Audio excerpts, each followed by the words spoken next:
Alright, so in this video I actually want to talk about my experiences with my 2024 Tesla Model Y after 1 month and 800 miles. So, in this video I'm going to be pretty much transparent and straightforward. I'm not a Tesla fanboy. I so far do like the brand. I am a big investor in the brand. And yeah, I mean, again, I wasn't really fond of electric vehicles, but I did purchase myself a Tesla Model Y 2024. And yeah, I mean, let's talk about it in an honest review. So far, I'm going to tell you what I've liked and what I've disliked. And again, some people don't talk about this, some people do. But let's start off with it. Now, as you see, I'm driving it right now, and one thing that I do like and dislike at the same time is this glass roof. It can be really wonderful in certain times. Here in the Midwest, it can get pretty hot, so this thing can be a problem. People tell me to buy a shade cover for it. I probably am, but that just seems like an extra hassle. But again, the thing I do like is when I drive my girls back there or just bring in company, they love it. I mean, it distracts them and they enjoy it. So it's just a very nice thing to have. But again, when it gets hot, that thing makes it extra hot. One cool thing about the cabin, the Tesla cabin, I guess the feature is that it cools the vehicle down. But the issue with that is that when I'm at work, this thing is constantly running so it can keep the vehicle cool. Now I come in here and it's not hot, it's pretty cool. So that's one thing that I kind of do like, but again, it uses up a lot of juice. When it gets really hot, I used to get about 3 days of pretty much a battery, so I can go to work 3 days without charging. Now it's 2, so it uses up a whole day pretty much of juice just so I can stay cool. So you take some, you lose some, right? That's one thing that I'm just, it's whatever, you know. It's not a big deal for me, but that's the thing I dislike and like about that glass roof. One thing that I do dislike is the suspension. In smooth roads, this thing can drive smooth, but in any little bump, this thing does move, and it can be a little irritating. So I probably will be upgrading my suspension to make it just less bouncy. I'm not sure if you can see it in this video, but this is just bouncing up and down. And yeah, I mean, that can just be a little bit annoying. It's not the worst, because I've had the worst vehicle, but for a vehicle that you're paying so much for, I feel like it should have had better suspension. So that's just something to keep an eye out for. Another thing I do like about it is not having to charge up, or not having to fill up my gas tank. Charging up is just so convenient, especially I have just a level 2 home charger at home. I've only supercharged twice, and that's just because I wanted to try it out. And it actually wasn't a burden. I mean, I fully supercharged in about 15 minutes where I was at. That's all I needed. I had to go to Wally's, so I ended up going to Wallace. I mean, we just go in there, get some snacks, and do something. And 15 minutes was something that we easily didn't care for. So, I mean, went in there, car came out, was fully charged, and that was my supercharge station. I mean, the first time I spent like $6, it filled up. The second time I spent $9, and the $9 one was from like 15% to like 80% or something like that. So it wasn't bad. So far I've spent about $54 in trying to charge up my vehicle this past month, compared to what I would spend about $400 or $500 on gas. And yeah, I mean, it's been a great experience so far with that aspect.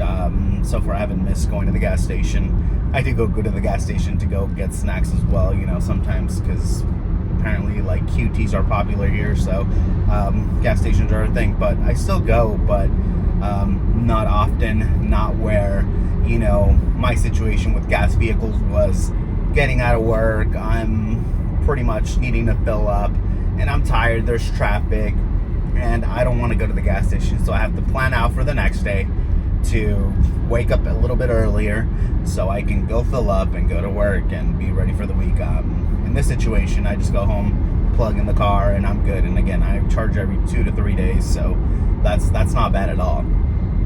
One thing I do really love about the vehicle is the minimal components. Yeah, I mean, it just makes this a lot easier to clean up. When I wash this vehicle, it's pretty quickly. I mean, I wash my wife's Honda Pilot. It's a beautiful car, her Honda Pilot, and it does take me maybe an hour and a half to 2 hours to fully clean the vehicle. This vehicle, it takes me about 45 minutes because it has minimal components.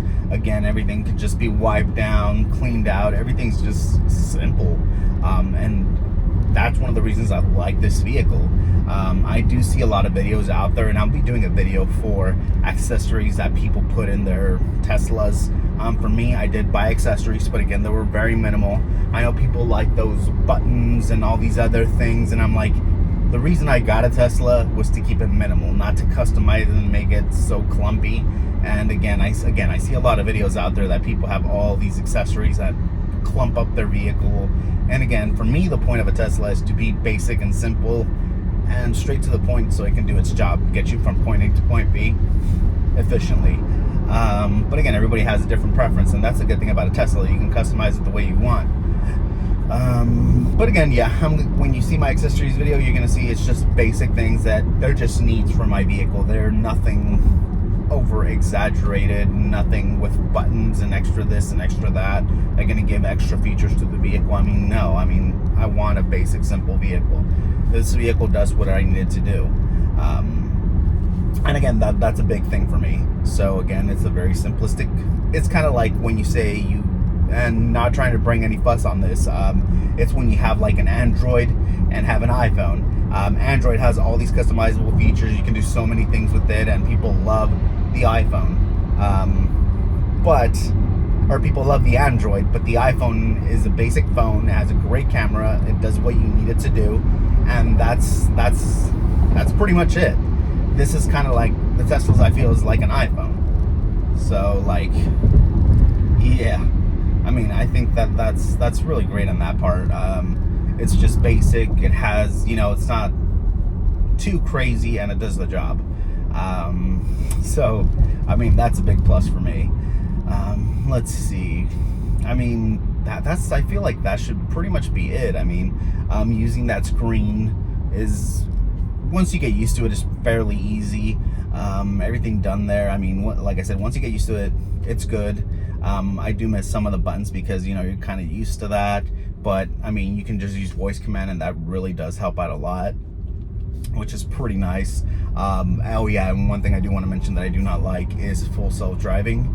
I know it's different from my vehicle compared to other vehicles because these new models were, I think their sensors were taken out from what I've heard, and they just use the camera. So, you have to it's just a different process from full self-driving.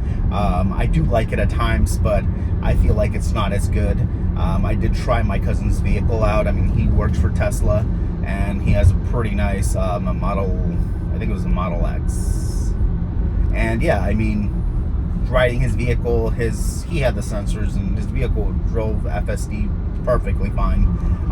In my situation, I've almost been in an accident twice because somehow it wasn't read properly. What we have here in Missouri is long roads, and there's stoplights, so you're moving fast and then it just stops.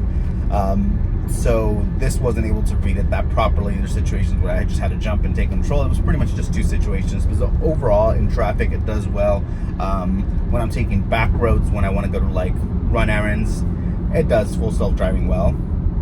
And technically for me in my situation, it's not full self-driving because again, you have this camera up here that reads. If you look away for about 3 seconds, it starts giving you warnings, and if you don't put your hand in the steering wheel and put some good pressure on it, then it kicks you out and it gives you a warning. So it's pretty much assisted driving, I guess you could say. You pretty much just have to put your hands near the wheel and stare forward and have your legs near the pedals, and it's you have to be paying attention all the time, which is again not full self-driving. It's assisted driving at best, so after that subscription that I get for 30 days, I'm not renewing it. Autopilot works fine, but it's still annoying. Like I said, that thing is really annoying when it gives you these warnings, and it's just it's just frustrating. I thought it was going to be better than that because, again, I used it on my cousin's when he came over. He had full self-driving, and he was just tripping me out because the car was driving on its own, and he was just kind of talking to me like this. He wasn't paying attention to the road, but you know, I mean, he kind of was, but really wasn't. He was able to talk to me and kind of go on his phone and show me some things, and I was like, whoa, keep your eyes now. He's like, dude, this is gonna do everything on its own. But I guess, you know, that was before this updated, before I got my vehicle. But yeah, I mean, it's just nitpicking here. Yeah, and I think that's pretty much it. So far, my experience, I'd say would I get this vehicle again? I mean, I would. It's been a really good vehicle so far, and it's pretty nice. Like I said, after I added my own little few touches here and there, I feel like it's my own. You know, there's times where you get a vehicle and you're like, oh, I kind of regret it. I paid a lot for this, and you know, you kind of have your ands, if, and buts. But in this situation, I got this vehicle. I was a little bit skeptical in the beginning and scared to spend so much money on something like this. But then I was like, I mean, I don't regret it. I'd get it again. High safety rating, and again, so far it drives well. And yeah, I mean, can't go wrong with it. But yeah, thank you guys for watching. Thank you guys. If you have any questions about the vehicle, on my thoughts and my opinions, feel free to ask them down below, and I'll answer as best as I can. I will be doing a video on accessories that I'm actually purchased. I think I'm getting my last accessories this upcoming week, and that's all I'm going to have in my vehicle, and I'll explain why I have those things and why they're efficient for me. They're not, again, big, fancy, techie things. They're just things that make my vehicle experience better. But yeah, I mean, thank you guys for watching. I'll see you guys next time. Peace out.